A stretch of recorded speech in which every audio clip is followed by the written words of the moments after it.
అనుకోకుండా పరిస్థితులను బట్టి అతను ఏదో కిడ్నీలు అనేది డ్యామేజ్ అయినాయి.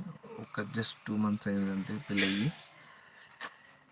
చూస్తేనే అనుకుంటేనే పెద్ద బాధ. పెళ్ళి అయిన తర్వాత ఇల్లు కానీ ఈడ గ్రీన్ ఇండియాలో ఇల్లు కానీ బాగా బ్రహ్మాండంగా 1-2 కోట్లు ఇల్లు కట్టించుకున్నారు.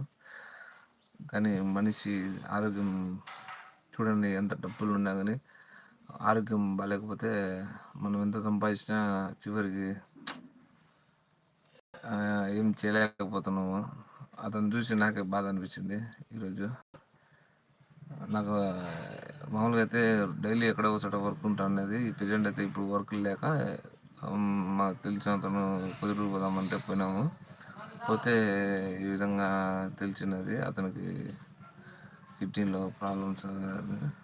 తన 2 months అవుతుంది. అదే 2 months బ్యాక్ కన్నా పెళ్లి చేసుకోవాలంటే ఈ ప్రాబ్లంనే ఒక ఆడబిడ్డ నష్టపో ఉండదు. ఈరోజు ఇల్లు బాగుంది, పెళ్ళి గ్రాండ్గా చేసినారు. కానీ చివరికి కిడ్నీలు ఫెయిల్ అవ్వడము,